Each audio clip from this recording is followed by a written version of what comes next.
नमस्कार मित्रांनो, एड लागलं प्रेमाचं या मालिकेच्या आजच्या भागामध्ये वेगळंच वळण आपण बघणार आहोत. कारण आजच्या भागामध्ये राया मंजिरीची लाडकी जिजी त्यांच्या आयुष्यातनं कायमची निघून गेलेली आपल्याला बघायला मिळणार आहे. मंजिरी जिजीला सोडवण्यासाठी पोलीस स्टेशनला पोहोचताच आता समोरच जिजीची बॉडी दिसताच मंजिरी मात्र हादरलेली असते. तर इकडे आता सकाळी सकाळी जयचा फोन आल्यामुळे मंजिरी आता जिजीला भेटण्यासाठी पोलीस स्टेशनला आलेली असते. आता जिजीजवळ येताच मंजिरी म्हणू लागते, जिजी काळजी करू नको, सगळं काही ठीक होईल. त्यावर जिजी म्हणू लागते, मंजिरी अगं बघ ना, हे सगळं काय होऊन बसलं गं, हे काय चालू ना काहीच कळत नाही. त्यावर मंजिरी म्हणू लागते, जिजी तू टेन्शन घेऊ नको बरं, मी तुला सांगितलं आहे ना. आणि तुझी ही मंजिरी असताना घाबरायचं कशाला, मी तुला लवकरात लवकर इकडनं बाहेर काढणार, तू फक्त टेन्शन घेऊ नको, सगळं काही इथून पुढे आता चांगलंच होणार आहे. त्यावर लगेच आता जिजी म्हणू लागते, मंजिरी अगं कसं चांगलं होणार आहे सांग ना. अगं जयने मला सांगितलं आहे की राया किडनॅप झाला आहे म्हणून, आणि त्याला काही लोक नाशिकला घेऊन गेलेत. मंजिरी बोल ना, हे सगळं खरं आहे ना. तेव्हा मंजिरी म्हणू लागते, हो गं जिजी. त्यावर लगेच जिजी म्हणू लागते, मंजिरी अगं राया ठीक तर असेल ना, त्याला काही झालं तर नसेल ना. त्यावर लगेच मंजिरी मागते, जिजी तुला काय वाटतं, मला रायाची काळजी नसेल का गं, मला तर खूप टेन्शन आले गं. पण तरीही जिजी तुला सोडवल्याशिवाय मी कुठेही जाणार नाही, आधी मला तुला इकडनं बाहेर काढायचं आहे. त्यावर जिजी म्हणू लागते, मंजिरी अगं पण तू आधी राहायला सोडवण्यासाठी नाशिकला जायला पाहिजे, माझं काय, मी ते थांबेल तोपर्यंत. त्यावर लगेच मंजिरी लागते, जिजी अगं मी तुला असं इथे सोडून जर रायाच्या मदतीला गेले ना, तर मला भेटल्यानंतर तो मला जाब विचारेल, तू जिजीला अशी सोडून आलीच कशी, मिस्पायर तू हे जे काही केले ना ते चुकीचं केलं आहे, असं ओरडेल ग तू जिजी तू माझ्यावर.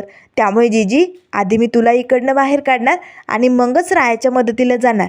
त्यावर लगेच आता जिजी म्हणू लागते, हो मंजिरी त्यासाठी तू काय करणार आहे, कशी मला बाहेर काढणार. तेव्हा मंजिरी लागते, जिजी कारण मी चांगला वकील बघितला आहे आणि ते वकील साहेब लवकरच तुला इकडनं सोडवणार आहे. तेव्हा जिजी म्हणू लागते, हो मंजिरी आणि किती लाख रुपये देणार, 20 लाख, आणि ते कुठनं आणणार. आता मंजिरी जरा चाचरते आणि जिजीकडे बघतच म्हणू लागते, जिजी मला माफ कर गं, माझ्याकडे दुसरा पर्याय नाही आहे, मला आपलं हे घर गहाण ठेवूनच तुला इकडनं बाहेर काढावं लागेल. तेव्हा जिजी म्हणू लागते, काय घर गहाण ठेवण्याची काही गरज नाही आहे मंजिरी, अगं असं का करतेस तू मंजिरी, आणि ते अर्ध घर शशिकलाच्या नावावर आहे. तेवढ्यात शशिकला आलेली असते. आता हळूच दरवाजात उभी राहून शशिकला दोघींकडे बघत असते. त्याच वेळेस आता लगेच जिजी म्हणू लागते, मंजिरी अगं अर्ध घर शशिकलाच्या नावावरती, ती कशाला तुला सही देईल, ती असं घर विकू देणारच नाही आहे, ती बाई कशी आहे तुला माहिती आहे ना. त्यावर लगेच मंजिरी म्हणू लागते, जिजी मी सांगितलं ना, इथून पुढे सगळं काही चांगलंच होणार आहे, कारण काकूने मला सही दिली. आता मात्र हे ऐकतात जिजीलाही धक्काच बसतो, काय शशिकलाने तुला सही दिली, अगं असं कसं होऊ शकतं. तेव्हा लगेच मंजिरी म्हणू लागते, हो जिजी काकू बदलली गं, खरंच तुला इकडनं बाहेर काढण्यासाठी तिची खूप धडपड चालू आहे. त्याच वेळेस आता लगेच जिजी म्हणू लागते, सही दिली असेल मंजिरी, पण ते सगळं जाऊ दे, मला काही माहिती नाही आहे मंजिरी, तू लवकरात लवकर रायाला शोधण्यासाठी जयबरोबर नाशिकला जा. हे घराचे पेपर ते घर विकणं राहू दे गं बाजूला, माझं काय, मी कधीही बाहेर येईल, पण आधी रायाला सोडवणं गरजेचं आहे, त्यामुळे तू जयबरोबर जा. तेव्हा मंजिरी लागते, नाही जिजी मी जयबरोबर नाही जाऊ शकत. त्यावर जिजी म्हणू लागते, मंजिरी अगं जयवरती अविश्वास दाखवू नको गं, आजवरती जयने खूप चुका केल्यात, पण आज तो चुकणार नाही आहे, कारण त्याच्या डोळ्यात दिसलं आहे गं, खरंच जय बदलला गेला आहे आणि तो खरंच रायाला शोधून आणणार आहे. त्याने तसा मला शब्द दिला आहे आणि त्याच्या डोळ्यातला खरेपणा मला दिसला आहे गं मंजिरी, त्यामुळे प्लीज मंजिरी तू माझं ऐक. तेव्हा मंजिरी लागते, ठीक आहे जिजी मी जाईल, रायाला शोधण्यासाठी मी नक्की जाईल, पण आधी मी तुला इकडनं बाहेर काढणार आणि मगच इकडनं नाशिकला निघणार. तेवढ्यात लगेच आता जिजी म्हणू लागते, एवढा बदल कसा काय झाला आहे सगळ्या माणसांमध्ये, मला ना तेच कळत नाही आहे. त्यावर लगेच मंजिरी म्हणू लागते, होणार, सगळं काही ठीक होणार जिजी, मी तुला सांगितलं ना, मी तुला इकडनं लवकरात लवकर बाहेर काढणार, तू काहीच टेन्शन घेऊ नको. त्यावर जिजी मंजिरीचे हात हातात घेते, मंजिरी अगं मला कसलंच टेन्शन नाही आहे गं, अगं तुझ्यासारखी मुलगी माझ्यासोबत असताना मी कशाला घाबरू. अगं मंजिरी किती प्रेम करतेस गं माझ्यासाठी, तू रायाला शोधायला जात नाही आहे, फक्त माझ्यासाठी मंजिरी, अगं कोण लागते मी तुझी, एका दिवसासाठी आमच्या घरात काय आली आणि माझी मुलगी बनून गेली गं, अगं पोटची पोरगी एवढी जीव लावणार नाही, एवढा जीव ओतलाय तू आमच्यात, खरंच मंजिरी किती करतेस गं, किती प्रेम आहे तुझं माझ्यावरती. त्यावर लगेच आता मंजिरी लागते, बाद झाला जिजी, आता पुरे झालं, तू विसरतेस का? अगं तू मला आईच्या रूपात भेटली, आईसारखी माया लावली, मला हक्काचं घर मिळालं. अजून काय हवं आहे? आपली हक्काची माणसं आणि आपलं हे प्रेमाचं घर, दुसरं कशाला काय हवं आहे? त्यावर लगेच आता जिजी म्हणू लागते, मंजिरी अगं पोटच्या पोराने मला एवढं प्रेम कधी दिलं नाही, एवढं प्रेम तू दिलं आहे मंजिरी. खरंच सगळं काही बदलून टाकलं गं मंजिरी. तेव्हा मंजिरी लागते, जिजी फक्त मीच नाही, सगळंच बदललं आहे. अगं काकूही बदलली आणि जयही बदललाय. खरंच जेव्हा तू घरी येशील ना तेव्हा तुलाही धक्काच बसेल. त्यावर लगेच जिजी म्हणू लागते, खरंच मंजिरी? आता लगेच शशिकला आतमध्ये दे. तेव्हा लगेच आता जिजी लगेच शशिकलाकडे बघतच म्हणू लागते, शशिकला एवढा बदल कधीपासून झाला ग तुझ्यात? तू खरंच सही दिली मंजिरीला, ते पण मला सोडवण्यासाठी? त्यावर लगेच शशिकला म्हणू लागते, ओ जाऊबाई पाच झालं, ते पुरे झालं आता. हे कौतुक सोहळे ना घरी आल्यानंतर करा. हे बघा तुम्ही माझ्या मोठ्या जाऊबाई आहात, आजवर तुम्ही तुमच्या धाकात ठेवलं आहे मला, त्यामुळे मला मागचे पुढचे सगळे हिशोब काढायचेत. त्यामुळे तुम्ही लवकरात लवकर इकडनं सुटायचं आणि घरी निघायचं. आता जिजीला मात्र रडूही आलेलं असतं, कारण हे आनंदाचे अश्रू असतात ना, आणि हसूही आलेलं असतं. तेव्हा जिजी लगेच आपले डोळे पुसतच हसतच म्हणू लागते, शशिकला येणार ग, तुझ्याबरोबर भांडायला मी नक्कीच घरी येणार. त्यावर लगेच आता शशिकला म्हणू लागते, मंजिरी तू समजावून सांग, लवकरात लवकर यांना इकडनं बाहेर पडावंच लागेल, त्यासाठी एवढा खटाटोप चाललाय आमचा. तेव्हा लगेच जिजी म्हणू लागते, शशिकला खरंच आज तू खरंच तुझं रूप दाखवलं, तुझा हा बदललेला चेहरा, तुझं हे रूप मला खरंच खूप आवडलं गं. असे म्हणत जिजी लगेच शशिकलाच्या तोंडावरनं हात फिरवणार. ते शशिकला म्हणू लागते, बास बास पुरे झालं, कळलं. हे कौतुक वगैरे आपल्याला आवडत नाही, जे काही करायचं ना ते घरी आल्यानंतर करावं म्हणा. आता लवकरात लवकर घरी या. त्यावर लगेच आता जिजी म्हणू लागते, शशिकला आज जशी तू माझ्या मंजिरीच्या पाठीशी खमकी होऊन उभी राहिली ना, तशी सदैव राहशील ना गं. माझी काळजी करू नको. मी काय आज आहे उद्या नाही. आता लगेच मंजिरी आणि शशिकला जिजीकडे बघू लागतात. तेव्हा लगेच आता जिजी म्हणू लागते, हो माझं उद्याचं काही माहिती नाही, पण शशिकला तू नक्की तिच्या साथीला उभी राहशील ना गं, खमकी होऊन तिचा पाठिंबा देशील ना? त्यावर लगेच शशिकला म्हणू लागते, हो मी तुम्हालाही सोडणार नाही आणि तिलाही सोडणार नाही. आज जशी तिच्या साथीला उभी राहिले ना, तशी तुमच्याही पाठीशी मी कायमच उभी असणार आहे. आणि मला तुमच्याशी भांडायचं आहे, तंटायचं आहे. त्यामुळे लवकर घरी यायचं आणि मग मी वेताळ बनून तुमच्या पाठीशी उभी राहणार आहे, दोघींच्या पण. तेव्हा लगेच आता जिजी आपले डोळे पुसतच म्हणू लागते, बरं झालं शशिकला, आज तुम्हाला शब्द दिला, आता मी मरायला मोकळी. आता लगेच शशिकलाच्याही डोळ्यात पाणी आलेलं असतं.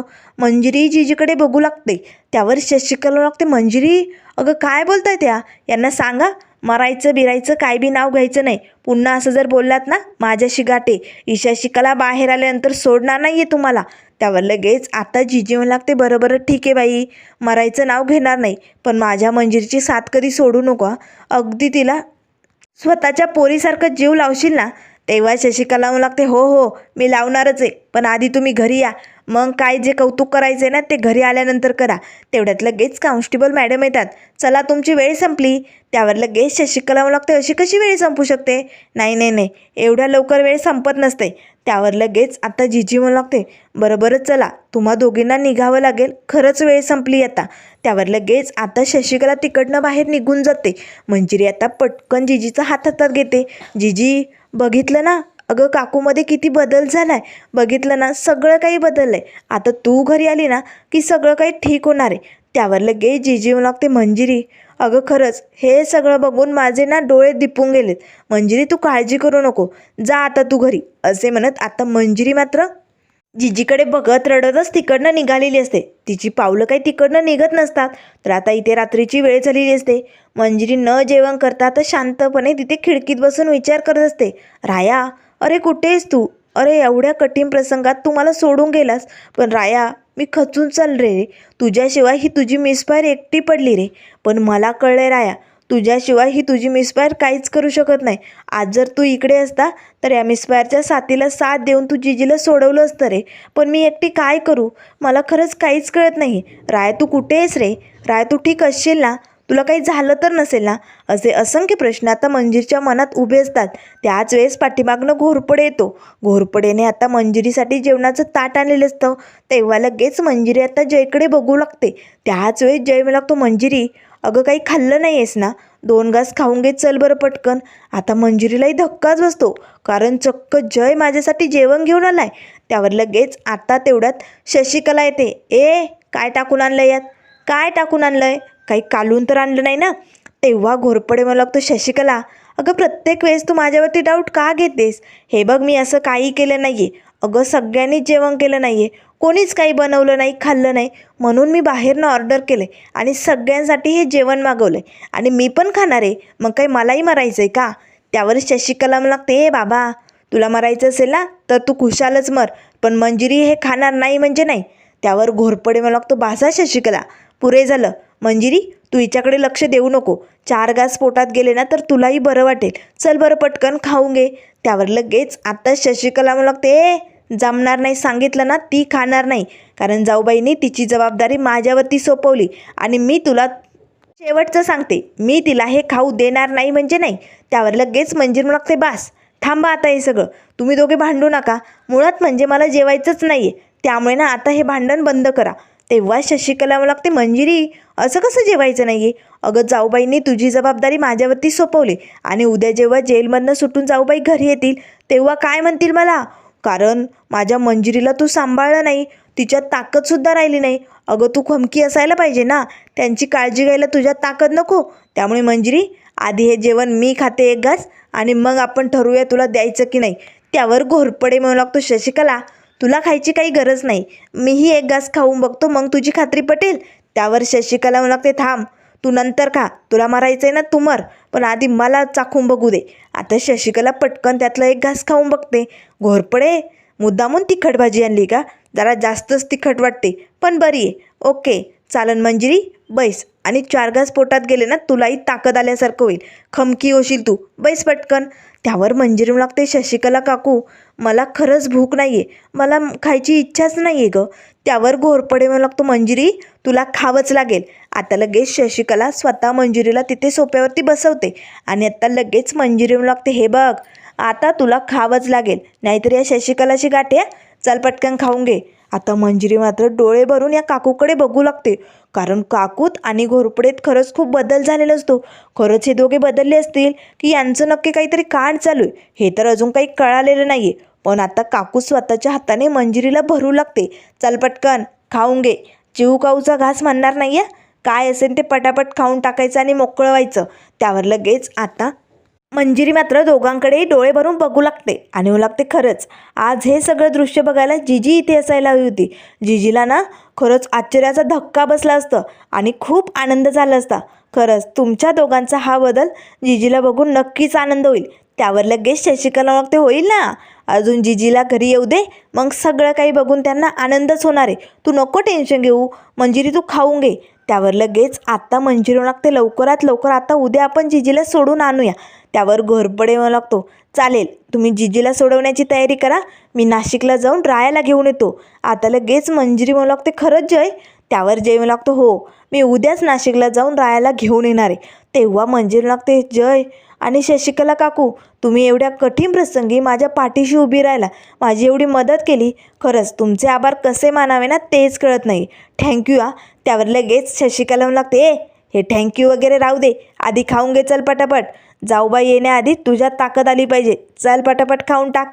त्यावर घोरपडे म्हणू लागतो, शशिकला तुझ्यासाठी 1 प्लेट घेऊन येतो, असे म्हणत घोरपडेही आतमध्ये जातो. तर इकडे संध्याकाळची वेळ झाल्यामुळे आता त्या गुंडांनी रायासाठी जेवण आणलेलं असतं. लगेच तो छोटा खिडकीसारखा दरवाजा उघडला जातो आणि त्या बंद खोलीत जो राया आणि रायाच्या सोबत एक गुंड असतो ना, त्यांना आतमध्ये जेवण पार्सल केलं जातं. त्यावर लगेच राया ओरडतच म्हणू लागते, ए सांगितलेलं कळत नाही आहे, मला काय बी खायचं नाही, जोवर जेलमधनं माझी जिजी बाहेर येत नाही तोपर्यंत राया अन्नाला हातही लावणार नाही, त्यामुळे हे पार्सल देणं बंद करा, सांगितलेलं कळत नाही का?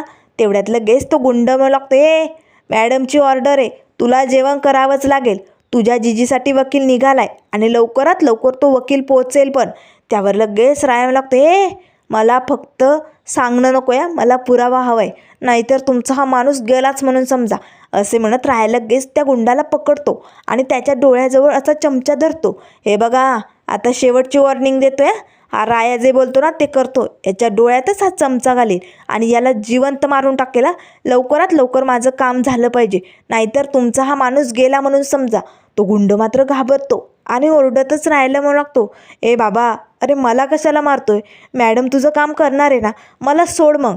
त्यावर लगेच आता दरवाज्यातनं बाहेरचा गुंड म्हणू लागतो, ए मॅडमने वकील पाठवलाय आणि लवकरात लवकर तुझी जीजी बाहेर येणार आहे, त्याला काही करू नको, तुझं काम सकाळपर्यंत होऊन जाईल असे म्हणत तो दरवाजा बंद करतो. तर त्यानंतर इथे दुसऱ्या दिवसाची सकाळ झालेली असते. सकाळी सकाळी आता धावतच मंजिरी आणि शशिकला इकडे सावकारांच्या घरी पोहोचलेले असतात.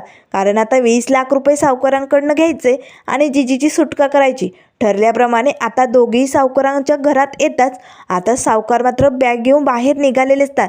तेव्हा लगेच आता शशिकला म्हणू लागते, पैसे आणायला चाललात का, द्या पटकन, कुठे आमचे पैसे.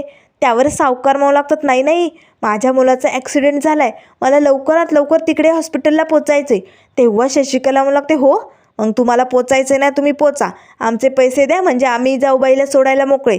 त्यावर लगेच सावकार म्हणू लागतात, कसले पैसे, माझ्याकडे पैसे नाही आहेत. तेव्हा शशिकला म्हणू लागते, ओ आमचं घर ढापायला बघताय का. त्यावर लगेच सावकार पटकन त्या घराच्या पेपरची फाईल आणतात आणि मंजिरीच्या हातात देतात. हे तुमचे फाईल, ही तुमचे पेपर्स आणि तुमचं घर, माझ्याकडे पैसे नाही आणि वेळही नाही, मला जाऊ द्या असे म्हणत ते तिकडनं निघून जातात. त्याच वेळेस शशिकला ओरडू लागते, ए थांब, असा तो आम्हाला फसू शकत नाही आहे, थांब लवकर. त्यावर लगेच मंजिरी लागते, काकू जाऊ दे, त्यांच्याकडे खरंच वेळ नाही आहे गं, त्यांना गरज आहे हॉस्पिटलमध्ये पोचण्याची. त्यावर शशिकला लागते, ए मंजिरी, अगं प्रत्येक ठिकाणी दया कशी दाखवतेस गं, अगं त्यांचे काम पोचण्याचं गरज आहे, पण आपलं काम कुठे झालं आहे, आपल्यालाही जाऊबाईंना सोडवण्यासाठी पैशांची गरज होतीच की, मग त्यांनी आपल्याला फसवलं आहे, पैसे दिले नाही आहेत आज. त्यावर लगेच आत्ता मंजिरी लागते, बरं बरं शशिकला काकू, तूही अगदी बरोबर बोलते गं, आपलंही काम झालं नाही आहे, त्या वकिलांनी पेपर्स बनवले असतील, पण आता जर पैसेच नाही दिले तर ते जीजीला सोडवणार नाही, पण बघूया आपण काय होतंय असे म्हणत दोघी आता इकडे वकील साहेबांच्या ऑफिसमध्ये आलेले असतात. आता लगेच ते पवार वकील मात्र भडकतात, काय तुम्ही पैशांचा बंदोबस्त केलाच नाही आहे, अहो कालच जाऊन मी जीजीच्या सह्या घेतल्या होत्या, सगळे पेपर्स रेडी होते, मग तुम्ही पैशांची व्यवस्था का केली नाही, एवढंसं काम जमलं नाही. त्यावर मंजिरी लागते, हे बघा साहेब, आमच्यावरती विश्वास ठेवा हो, आम्ही लवकरात लवकर तुम्हाला पैसे देऊ, आता ऐन वेळेस आम्हाला पैसे भेटले नाही त्याला आम्ही काय करणार, पण प्लीज तुम्ही आमच्या जीजीला सोडवा ना, आमच्यावरती एवढा विश्वास दाखवा. त्यावर लगेच ते वकील साहेब लागतात, मंजिरी, माझ्या ऑफिसमध्ये असे भिकारी लोक ना रोज येतात, मग काय रोज मी त्यांच्यावरती विश्वास ठेवायचा, जमणार नाही, माझं प्रोफेशन आहे, माझं काम आहे आणि ते मी अगदी व्यवस्थित करणार म्हणजे करणार, तुम्ही मला पैसे द्या, मी माझं काम करतो. त्यावर लगेच आता ते वकील साहेब जीजीच्या ज्या पेपरवरती सह्या घेतलेल्या असतात ना, ते पेपर्स फाडून आता मंजिरीच्या हातात देतात. आता मंजिरी आणि शशिकलाला धक्का बसतो. त्यावर शशिकला लागते, हो साहेब जरा तरी माणुसकी बाळगा, पेपर फाडायची काय गरज होती. त्यावर ते वकील साहेब म्हणू लागतात, बाळगतो ना, माणुसकी बाळगतो, तुम्ही पैसे द्या, मी माणुसकी दाखवतो, चालेल. त्याच वेळेस आता मंजिरी आणि शशिकलाला काय करावं काय सुचत नाही. तेव्हा ते वकील साहेब म्हणू लागतात, चला निघा, तुमची केस एकतर कोणी घेत नव्हतं, इकडनं तिकडनं मी लढायला तयार झालो, त्यात पैशांचीच सोय नाही, चला निघा इकडनं, जेव्हा पैसे येतील तेव्हा या माझ्याकडे, तोपर्यंत राहू दे तुमच्या जीजीला जेलमध्ये.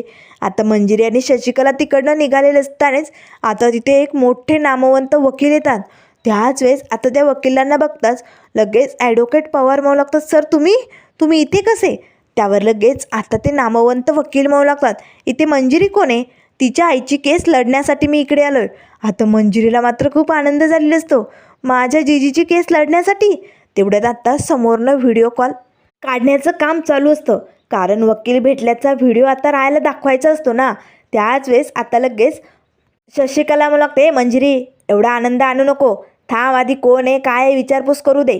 त्यावर लगेच ॲडव्होकेट पवार म्हणू लागतात, अहो तुम्ही यांना ओळखलं नाही, अहो जगातले खूप मोठे नामवंत वकील आहे ते आणि आजपर्यंत कुठलीच केस हारले नाही आहेत, प्रत्येक केसमध्ये जिंकले ते. आम्ही खरंच यांचा आदर्श घेऊनच आज इथपर्यंत पोचलो आहे.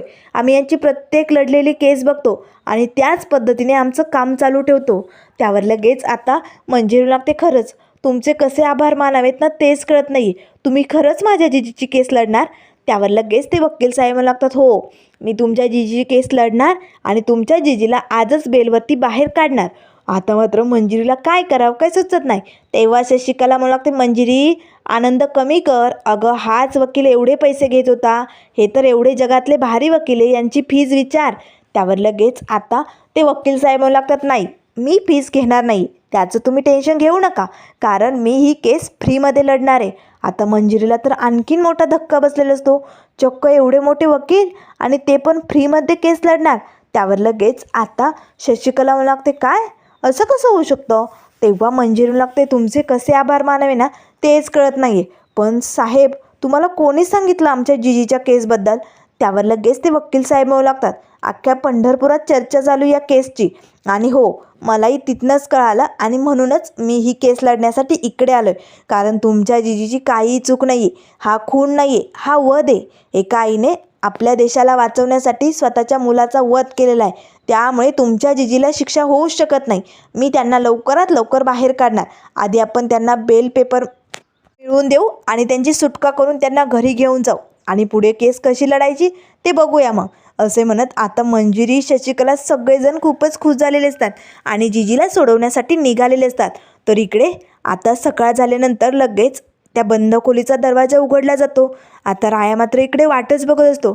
त्याच वेळेस आता ती गुंड रायावरती बंदूक रोखून धरतात आणि लगेच तो काढलेला व्हिडिओ आता रायाला दाखवू लागतात. रायाला मात्र काय करावं काय नाही असं झालेलं असतं. राया आपल्या हातातला चमचा फेकून देतो आणि आता त्या व्हिडिओतल्या मिसफायरकडे एकटक बघू लागतो. तेव्हा लगेच आता त्या वकिलांचं बोलणं रायाने सगळं ऐकलेलं असतं. फ्रीमध्ये ते मोठे जगातले सगळ्यात भारी वकील जीजीला सोडवण्यासाठी तयार झालेले असतात.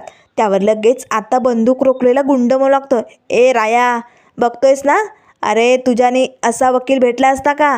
आमच्या मॅडमनी जगातला भारी वकील आणला आहे तुझ्या जीजीला सोडवण्यासाठी. त्यामुळे मॅडम जे म्हणतायत ना ते तुला करावंच लागेल. चल पटकन जेवण करून घे.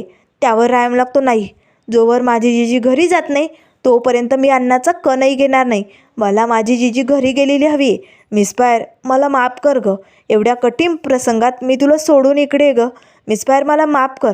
पण मिसफायर, तू काळजी करू नको. जगातली कुठलीच ताकद मला तुझ्यापासनं दूर करू शकत नाही. हा राया लवकरात लवकर तुझ्याकडे येणार म्हणजे येणार, असं आता रायाने ठरवलेलं असतं. तर लगेच ती गुंड आता रायाच्या हातनं मोबाईल हिसकवतात आणि पुन्हा त्या रूमचा दरवाजा बंद करतात. त्याच वेळेस आता लगेच राया विठुरायाला हात जोडतो आणि लागतो, विठुराया, बरं झालं वकील भेटलाय आता, म्हणजे लवकरात लवकर जीजीची सुटका होईल. तू असाच मिसफायरच्या पाठीशी उभी राहा. या रायाला लवकरात लवकर पंढरपूरला पोचायचे, काहीतरी कर रे बाबा, असे तो विठुरायाला म्हणत असतो. तर त्यानंतर मित्रांनो पुढील भागामध्ये आपल्याला बघायला मिळेल, इथे मंजिरी शशिकला वकील साहेबांना घेऊन आता जीजीला सोडवण्यासाठी पोलीस स्टेशनमध्ये आलेले असतात. पण मात्र इथे पोलीस स्टेशनमध्ये येताच मोठा धक्का सगळ्यांना बसलेला असतो.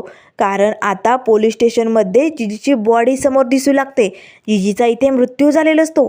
मंजिरी आता जीजीजवळ येताच रडू लागते, जीजी, तू तुझ्या या मंजिरीला सोडून जाऊच शकत नाही. नाही जीजी, तू असं का केलं? जीजी, सांग ना, तू मला सोडून जाऊच शकत नाही. त्याच वेळेस त्या कॉन्स्टेबल मॅडम म्हणू लागतात, चला पटकन, बॉडीला खूप वेळ झालाय, लवकरात लवकर इकडनं बॉडी हलवावी लागेल. आता मात्र मंजिरीला काय करावं काही सुचत नाही. मंजिरी रडत असते. तर इकडे रायाने मात्र काहूर मांडलेलं असतं, माझी जीजी सुटली असेल की नाही, काय झालं असेल. तर आता डिफिकल मात्र रायापर्यंत पोचलेलो असतो. आता डिफिकलने पंढरपुरात जे घडलंय, जीजीचा मृत्यू झाला, ही बातमी रायाला पोचवलेली असते. आता राया मात्र काय करणार आणि आपल्या मिसफायरकडे कसं येणार आणि जीजीला नेमकं काय झालंय हे सगळं काही आपल्याला लवकरच कळेल. त्यामुळे मित्रांनो, अशाच मालिकेंच्या अपडेट पाहण्यासाठी चॅनलला लाईक करा, सबस्क्राईब करा. व्हिडिओ पाहिल्याबद्दल धन्यवाद.